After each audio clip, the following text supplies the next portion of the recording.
few minutes ago, the national government reinstated Governor Everett Hawkins so that he can resume his duties as the Islanders' representative. The Ministry of Interior sent this afternoon the document with the Decree 1343 of October 8, 2020, by means of which the Governor-elect Everett Hawkins is reinstated in governmental functions. The document states, in this order of ideas, it can be argued that, as to Decree 1343 of October 8, 2020, the decree has lapsed in accordance with the provisions of Article 91, Paragraph 2 of Law 1437 of 2001, given that the factual situations that led to his suspension as governor of the archipelago of San Andres, Old Providence, and Santa Catalina, that is, the order of his suspension and the appointment of Mr. Allen Leonardo J. Stevens in the aforementioned job, have disappeared. With the decline of Decree 1343 of 2020, Governor Hawkins will return to the Coral Palace to perform his duties as head of department. This news agency will be attentive to the first decision taken by the governor to address the various problems affecting the island.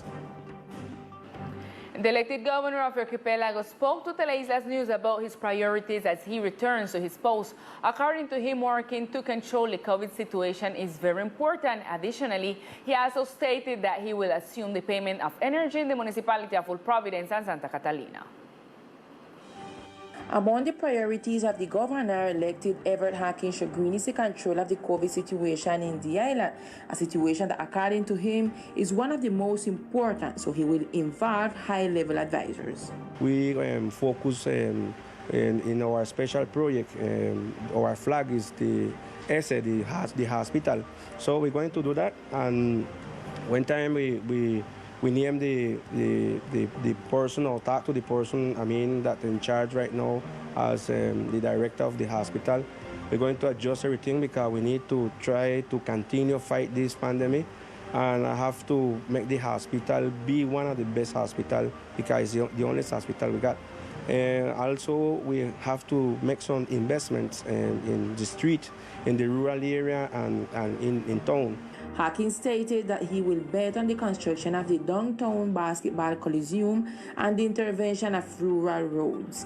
He said that he will assume the payment of the energy of the municipality of Old Providence and Santa Catalina and be up to date with the transfers to the sister island.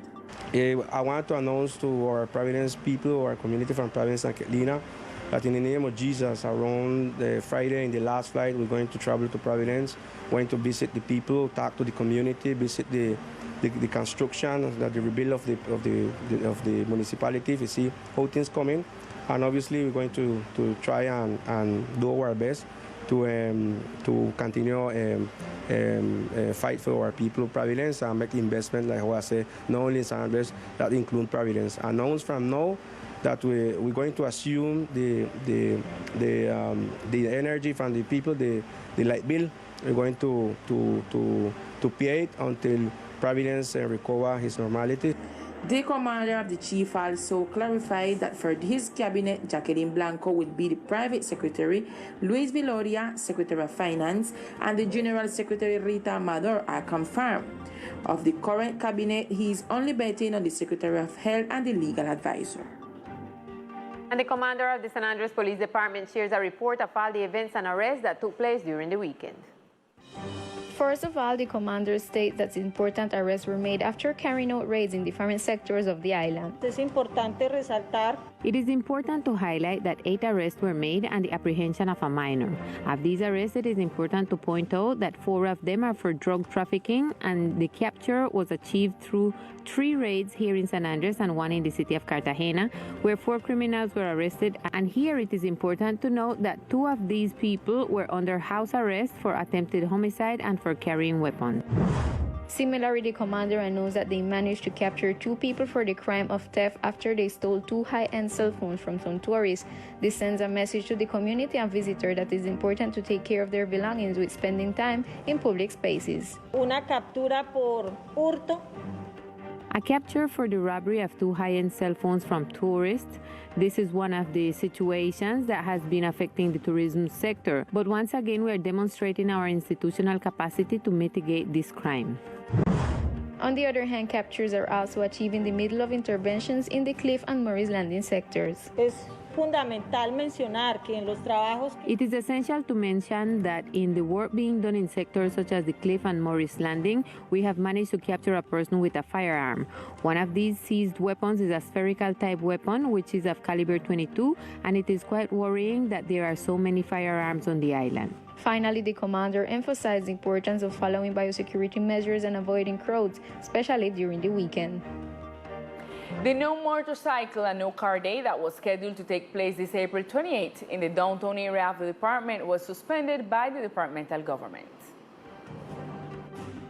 The departmental government announced the suspension of the No Motorcycle and No Car Day, which was scheduled for April 28 from 8 a.m. to 6 in the afternoon in the downtown sector. This in the framework of the commemoration of the International Day of Noise Awareness. The activity had contemplated the road closure of several streets with high traffic of vehicles. The causes of the suspension are due to logistical inconvenience by the administration.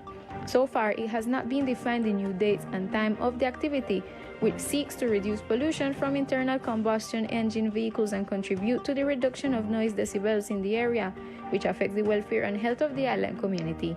This journalistic house will be attentive to the rescheduling of the initiative that seeks to reduce noise pollution on the island.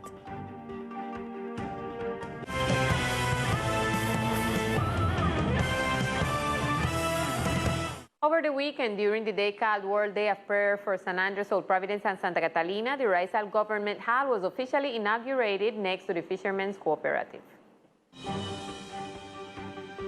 With the participation of several spiritual and social leaders, activists, and members of the raizal diaspora in different countries, the raizal government hall for Old Providence and Santa Catalina was inaugurated. According to Reverend Edgardo Martinez, this inauguration is a vital step in the exercise of self-determination. The inauguration of the raizal government hall yesterday in Providence was a blessing and a vital step in our journey towards exercising our inalienable human rights to self-determination. This is a long and difficult process as we seek to overcome the system of colonialism being imposed by the centralized government of Colombia. We know that with God's help we will succeed, so prayer is going to be key. That's why the process was inaugurated with the Raizal World Day of Prayer. Angel Britton, who was the present spokesperson for the raizal diaspora, talked about the event. It's a symbolic action for us. We have celebrated there already the Catalina board meeting where they took a decision with the Coast Guard. We have met with the Commission of Human Rights from the Congress, and I believe is a space that the community can understand that we have a space, a territory where we can sit down and discuss our issues. On the other hand, he explained that his coming to the island is to make a diagnosis of the state of Old Providence in order to define the participation of the diaspora in the reconstruction. For people who don't understand, I met with Susana Correa, and we discussed an alternative to see how we can get the construction process redirection. We agreed that we are going to make a boot camp. We're going to involve all our islanders builders. We're going to certify them. And we are going to reconstruct 5 houses correctly. We're going to build a shelter. They will also propose a 5th model house. The raizal government hall will be in that location until the military draws from that area. And the Minister of Culture, Felipe Buitrago, was visiting Santa Catalina this past weekend, where he delivered a temporary tent for reading purposes. In the framework of Book Day, the Minister of Culture delivered a second temporary library tent with books and didactic material for children and young people of Santa Catalina.